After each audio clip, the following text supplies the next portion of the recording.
자, 여러분 안녕하세요. 반갑습니다. 너무너무 반갑습니다. 주말 잘들 보내셨나요?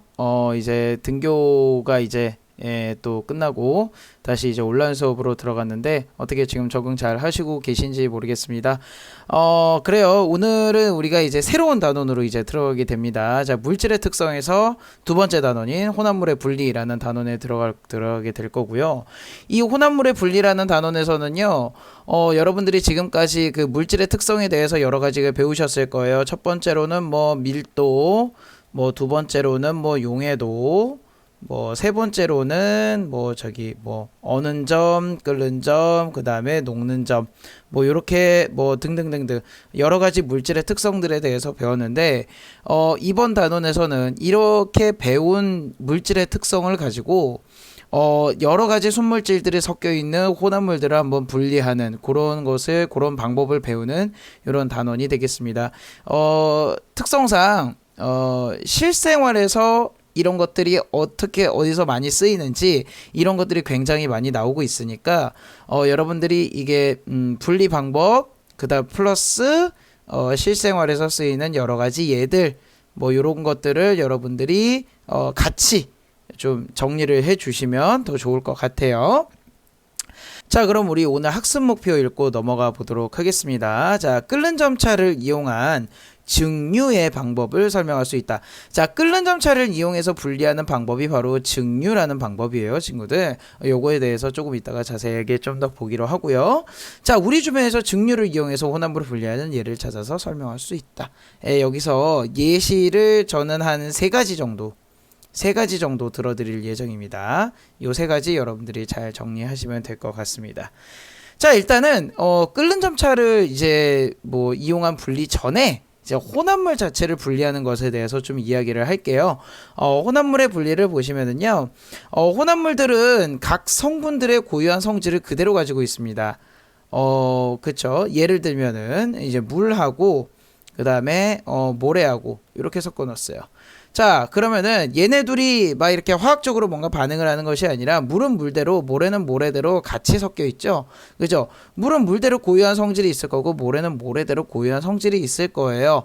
자, 요런 것들을 각각의 물질의 특성을 이용해서 분리를 할 수 있다라는 것이 바로 혼합물의 분리가 되겠습니다.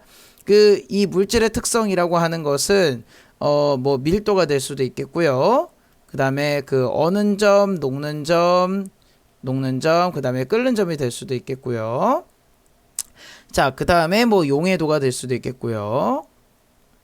네, 등등등등, 예, 요런 물질의 특성을 이용해서 혼합물들을 분리할 수 있다. 네, 요것에 대해서 배우는데 그 첫 번째가 바로 이 끓는 점을 이용해서 오늘은 분리하는 방법에 대해서 배워보도록 하겠습니다. 자, 소금물을 한번 가열해 보겠습니다. 소금물이라고 하는 것은요, 일단은 혼합물입니다. 뭐가 섞여 있는 혼합물이죠? 예, 물과 그 다음에 소금이 섞여 있는 혼합물입니다. 자, 우리 지난 시간에 우리가 끓는 점과 녹는 점과 어는 점에 대해서 배웠어요. 자, 물은 몇 도씨에서 끓죠? 물의 끓는 점은 몇 도입니까, 친구들? 100도씨죠. 100도씨고요. 자, 소금에 끓는 점을 우리가 이거 외우진 마세요. 외우지 마시고 교과서상에 나와 있기로는 소금에 끓는 점은 지금 보시면은 1465도씨입니다.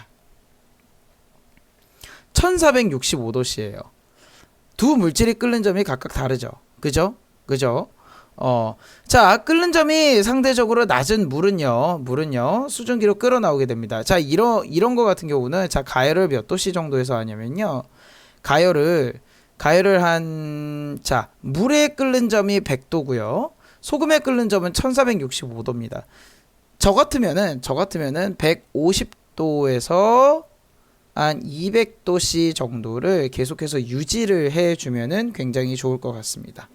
150도씨에서 200도씨를 계속해서 유지를 해주면은 물은 물대로 계속해서 끓어서 수증기가 될 거고요. 수증기가 된다라는 것은 기체가 된다는 겁니다. 즉 기화된다는 거죠. 기화돼서 나올 거고요. 소금 같은 경우는 끓는 점이 1465도이기 때문에 요거는 그냥 용액 안에 그대로 녹아 있겠죠. 무슨 말씀인지 아시겠죠? 그래서 끓어나온 수증기를 따로 모아서 냉각을 하게 되면은 순수한 이 물을 얻을 수가 있게 되겠죠. 이해되시죠, 친구들? 자, 이거를 이용을 한 것이 바로 여러분들이 만약에 조난을 당했거나 아니면 무인도에 이렇게 딱 왔을 때 영화로 많이 접하셨을 거예요. 이런 무인도에 불시착을 했을 때 먹을 식수가 없습니다. 그 식수를 바닷물을 통해서 얻는 요 과정을 여러분들이 영화나 아니면은 이런 다른 여러 가지 뭐 프로그램에서 보셨을 텐데 그거에 대한 영상을 잠깐 간단하게 좀 보고 오도록 하겠습니다, 친구들. 자, 이 영상은 지금 생활의 달인 영상입니다. 생활의 달인인데 지금 보시면요, 바닷물을 증류 과정을 통해서 먹을 수 있는 물로 이제 바꿔주는 그런 방법에 대해서 지금 이게 나올 겁니다. 한번 잘 보세요. 여러분들 잠시만요. 그 바닷물을 왜 바로 먹으면 안 되냐? 바닷물에는 이제 염분이 굉장히 많죠. 그래서 오히려 더 그 염분이 있는 채로 그냥 바로 드시게 되면은 극심한 오히려 더 탈수 현상을 겪게 됩니다. 굉장히 좀 위험한 상태를 만들게 되거든요. 그래서 염분이 없는 상태인 수분을 우리가 섭취를 해야 되기 때문에 이렇게 정수하는 과정이 필요하게 된 겁니다. 잘 보셨죠? 우리가 이 증류를 통해서 이제 바닷물을 우리가 마실 수 있는 식수로 이렇게 만드는 이런 경우도 굉장히 많습니다. 이거 외에도 뭐 불이 없는 과정에서도 바닷물을 식수로 만들 수 있는 과정이 있기 때문에 요거는 여러분 궁금하시면은 좀 더 검색을 통해서 한번 찾아보시는 방법도 있으실 것 같아요. 자, 일단은 그러면은요, 우리가 증류 과정에 대해서 조금 더 보도록 하겠습니다. 자, 증류 과정이라고 하는 것은요, 자, 액체 상태의 혼합물을 가열할 때라고 되어 있습니다. 그런데요, 액체 상태의 혼합물이라고 하는 것은요, 일단 두 가지로 나눠볼 수가 있습니다. 액체와 고체인 경우가 있을 수 있고요. 그 다음에 액체인 경우. 자, 액체와 고체인 경우는 아까 우리가 봤듯이 소금물 같은 경우는 액체와 고체가 섞여 있는 그런 혼합물이라고 볼 수가 있겠고요. 그 다음에 액체와 액체 같은 경우는 어떤 걸 볼 수 있을까요? 술 같은 거를 좀 볼 수가 있습니다. 우리가 조금 이따가 제가 알려드릴 건데, 이 물과 그 다음에 에탄올이 섞여 있는 경우, 요게 이제 술이겠죠? 요 술을 만드는 과정이 바로 액체 상태의 혼합물인데, 요 액체 상태의 혼합물을 좀 분리하는 방법이 있습니다. 그것도 소주골이라고 하는 건데, 그것도 제가 말씀을 좀 드리도록 하겠습니다. 어쨌든 액체 상태의 혼합물을 가열할 때 끓어나오는 기체 물질을 냉각해서 액체 물질을 얻는 방법이 되겠습니다. 아까 영상에서 여러분들 차가운 바닷물을 꼭 넣어줬었죠. 그게 바로 냉각을 하게 되는 요 시스템이 되겠습니다. 냉각을 해줘야 기체로 모아뒀던 게 다시 액체로 이렇게 나오게 되겠죠. 무슨 말씀인지 아시겠죠? 자, 좋아요. 자, 그러면은 우리 간단하게 우리 증류 장치에 대해서 좀 보도록 하겠습니다.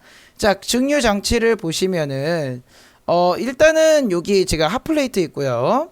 핫플레이트가 있습니다. 핫플레이트 있고 삼각 플라스크, 가지 달린 삼각 플라스크예요. 여기다가 액체 상태의 혼합물을 넣습니다. 액체 상태 혼합물 넣고요. 자, 끓임 쪽이라는 게 있습니다. 자, 끓임 쪽이라고 하는 것은요, 갑자기 액체들이 화르르 끓어버리는 그런 때가 있어요. 그런 때가 있는데, 자, 요거를 방지하기 위해서 이제 끓임 쪽을 넣습니다. 만약에 액체가 갑자기 화르르 끓어 넘치게 되면은 여기에 지금 혼합물 자체가 지금 이쪽으로 지금 넘어올 수 있게 되거든요. 그것을 방지하기 위해서 이 끓임 쪽이라는 걸 넣습니다. 그냥 알갱이 같은 겁니다. 자, 그 다음에 뭐 특별한 건 아니고요. 알갱이입니다. 자, 그래서 끓어나오는 이 수증기들이 이쪽 고무관을 타고 이렇게 쭉 이동을 하게 될 겁니다. 자, 여기서 지금 여러분들 찬물 있습니다. 찬물, 아까 제가 냉각해야 된다 그랬죠. 그래서 끓어나온 기체 물질을 냉각하는 역할을 하는 것이 바로 이 찬물이 되겠습니다. 그래서 여기에는요, 여기서 끓어나온 이 기체들이 냉각이 돼서 다시 액체 상태로 모이는 요런 과정을 거치게 되는 겁니다. 증류장치 여러분들 그렇게 어렵지 않으시죠? 어렵지 않으실 거예요. 가열을 하고요. 냉각을 시켜서 끓는 점이 낮은 애들, 끓는 점이 낮은 애들을 여기 냉각시켜서 모으는 요런 장치가 바로 증류장치가 되겠습니다. 자, 그러면요, 오늘 우리가 좀 중점적으로 봐야 될 거는 뭐냐, 이 증류장치까지도 증류 과정이라든지 증류에 대한 개념이라든지 이거는 지금 어려울 게 없을 거라고 생각은 들어요. 자, 우리 생활 속에서 그러면 증류라는 것이 어떻게 이용되고 있는지 그거에 대해서 지금 봐야 되는데, 여러분이 조금 어려우실 만한 게 있습니다. 첫 번째는 바로 원유의 분리 과정입니다. 원유. 자, 원유라고 하는 것은요, 이 기름이죠. 바다에서 이 기름을 이제 좀 뽑아서 이제 나오는데, 이 바다에서 맨 처음 뽑은 이 원유라고 하는 요 기름은 우리가 이 주유소에서 보는 기름하고는 이게 좀 생긴 게 다릅니다. 요거는 여러분 혹시 그 원유 유출되고 막 이런 것들 혹시 보신 적 있으세요? 일단은 검은색이에요. 검은색이고요. 그 다음에 굉장히 끈적끈적합니다. 끈적끈적하죠. 자, 근데 여러분들이 그 좀 관심 있게 보신 분들은 지금 보셨을 테지만 주유소에 있는 기름 같은 경우는 약간 노란빛을 띠게 되고요. 자, 그 다음에 굉장히 끈적끈적한 거랑은 거리가 멀고 지금 액체 성분으로 여러분들이 좀 많이 보실 수가 있으실 겁니다. 원유는 지금 우리가 보는 그 휘발유하고는 지금 성향이 굉장히 다르죠. 자, 이거는 이유가 뭐냐면요, 원유 같은 경우는요 여러 가지 물질이 섞여 있는 혼합물입니다. 이 끓는 점이 다른 여러 가지 물질들이 섞여 있는 혼합물인데, 자, 이거 같은 경우는 지금 여기 보시면은 저 LPG라든지 휘발유라든지 뭐 항공유, 등유, 경유, 중유, 이게 아스팔트, 자, 이런 애들이 여러 가지가 섞여 있는 게 원유예요. 원유인데, 자, 얘네들을 어떻게 지금 구분을 한 거냐? 얘네들은 구분을 하는 이거는 지금 다 이 분자와 분자 사이가 분자와 분자가 얼마나 크기가 차이가 나느냐, 요걸로 지금 다 분류를 해 놓은 거예요. 자, 지금 LPG 같은 경우는 얘네들은 분자가 하나로 지금 돌아다니고요. 아스팔트 같은 경우는 굉장히 분자 단위가 굉장히 복잡하게 되어 있습니다. 자, 지금 이런 걸로 통해서 얘네들은 하나씩 돌아다니다 보니까 분자와 분자 간에 굉장히 이 땡기는 힘이 약합니다. 그러니까 얘네들이 굉장히 자유롭게 돌아다니는 애들이고요. 그 다음에 아스팔트 같은 경우는 분자들이 굉장히 복잡하다 보니까 얘네들이 걸치는 애들이 굉장히 많게 되겠죠. 그래서 서로 땡기는 힘도 그만큼 세다는 겁니다. 자, 그래서 보면은 LPG 같은 경우는 이 끓는 점이 굉장히 낮습니다. 끓는 점이 굉장히 낮고요. 자, 아스팔트 같은 경우는 끓는 점이 350도씨 이상이 되겠죠. 이상이 됩니다. 끓는 점이 굉장히 높습니다. 자, 서로 이 안에 있는 원유 안에 있는 혼합물들이 끓는 점이 모두 다 다른 이 점을 이용해서 얘네들을 이 원유를 가열을 합니다. 자, 원유를 가열하게 되면은 누가 먼저 이렇게 확 끓어 넘칠까요? 누가 먼저 끓을까요? 그렇죠? LPG나 휘발유 같은 아이들이 먼저 끓게 될 겁니다. 자, 그래서 이 끓는 온도에 따라서 자, 각 층으로 분리가 되는데 어떻게 분리가 되느냐? 자, 끓는 점이 낮은 물질은 기체 상태로 위로 올라가게 됩니다. 자, 기체 상태로 위로 올라가게 됩니다. 기체 상태로 위로 올라가게 되고요. 끓는 점이 높은 물질은 중간에 식어서 바닥에 모이게 됩니다.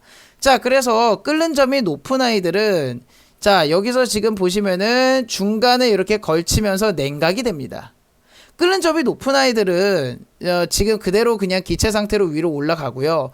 끓는 점이 조금이라도 그 좀 높은 아이들은 중간에 만나요. 중간에 얘네들을 만나서 이 냉각이 됩니다. 한 1차로 냉각이 계속해서 되는 거예요. 그래서 냉각되면서 얘네들을 한 칸씩 계속해서 거르게 되는 겁니다. 그래서 끓는 점이 가장 낮은 아이들은 가장 위로, 그 다음 높은 아이들, 그 다음 높은 아이들, 그 다음 높은 아이들, 요런 식으로 쭉 정리가 되는 거죠. 그래서 요런 식으로 해서 이 원유를 분리를 하게 되는 겁니다. 아시겠죠? 이거를 우리는 이제 분별증류라고 이야기를 합니다. 분별증류. 네, 좋습니다. 이 원유의 분류에 대해서 여러분이 한번 이해를 해 주시면 될 것 같고요. 자, 두 번째, 소주꼬리입니다. 소주꼬리는 이게 원유보다는 훨씬 더 간단합니다. 간단해요. 한번 잘 보시죠. 자, 곡물로 발효해서 만든 탁한술이 있습니다. 곡물을 발효해서 만든 탁한술이 있습니다. 탁한술. 뭐 예를 들면 이게 탁주, 막걸리 뭐 이런 거 같은 느낌이죠. 자, 요런 애들을 가열을 합니다. 자, 가열을 하게 되면 여기 안에 있는 에탄올 안에 또 여러 가지 성분들이 녹아 있을 겁니다. 자, 요 끓는 점이 낮은 에탄올들이 먼저 끓어서 나오게 되고요. 이 끓어서 나온 애들이, 자, 여러분, 요게 포인트입니다. 요게 포인트입니다. 요게 바로 냉각의 역할을 하는 찬물이 있습니다. 이게 되게 중요해요. 소주꼬리에서는. 이 찬물을 넣어주지 않으면은 여기로 지금 다 기체로 지금 다 가버리겠죠. 자, 근데 이게 찬물을 넣어줌으로써, 냉각을 시켜줌으로써 지금 여기에 지금 얘네들이 다시 이 물방울로 이제 모이게 되고요. 물방울로 모이게 되고, 이 물방울로 모이게 된 것들이 타고서는, 자, 여기서 지금 액체 상태로 다시 소주의 형태로 지금 나오게 되는 거죠. 자, 여기서 이 소주는 바로 맑은 술이 되겠습니다. 예. 그러니까 이 곡물로 만든 술 안에 있는 이 탁한 찌꺼기나 요런 것들보다 이 알코올이 훨씬 더 끓는 점이 훨씬 더 낮기 때문에 얘네들을 이제 기화를 시켜서요. 찬물에 냉각을 시켜서 액화를 다시 시킵니다. 여기서 액화, 여기서 기화. 네, 이렇게 시켜서 요거를 따로 이렇게 뽑아서 만든 거. 요게 바로 우리 생활 속에서 증류를 이용하는 예가 되겠습니다. 자, 여러분 오늘 어떠신가요? 끓는 점을 이용해서 우리가 물질을 한번 분류를 해 봤습니다. 저기 증류라고 하는 방법. 요거를 증류라고 하는 방법에 대해서 한번 알아봤고, 증류는 다시 한번 볼게요. 이 액체 혼합물을 가열하고 냉각시켜서 물질을 얻는 방법인데, 자, 요거를 우리 생활 속에서 이용하는 크게 두 가지 말씀드렸습니다. 원유를 분류하는 방법과 그 다음에 소주꼬리, 소주를 만드는, 이거 우리 전통 방식이에요. 예. 자, 요런 것에 대해서 한번 알아봤습니다. 자, 다음 시간에는 우리가 요 끓는 점차를 이용한 분리에 대해서 배웠으니까, 다음 시간에는 밀도차를 이용해서 분리를 하는 방법에 대해서 배워보도록 하겠습니다. 밀도차도 굉장히 중요합니다. 요즘 환경에 또 이슈가 되고 있고, 재활용이 또 이슈가 되고 있는데, 이 밀도를 이용해서 재활용품을 좀 더 쉽게 선별하는 방법에 대해서도 제가 알려드릴 예정이니까요. 다음 시간에 좀 더 재밌는 걸로 이제 수업 시간에 좀 만나도록 하겠습니다, 친구들. 오늘 고생 많으셨고요. 네, 궁금한 사항 있으시면은 질문 꼭 잊지 마십시오. 패들렛에 질문 꼭 올려주시고요. 그 다음에 복습 꼭 생명이니까 여러분들 나름대로 꼭 정리하시는 거 잊지 않으셨으면 좋겠습니다. 자, 오늘 고생하셨고요. 그러면 우리 다음 시간에 만나도록 하겠습니다. 자, 그러면 안녕. 빠이.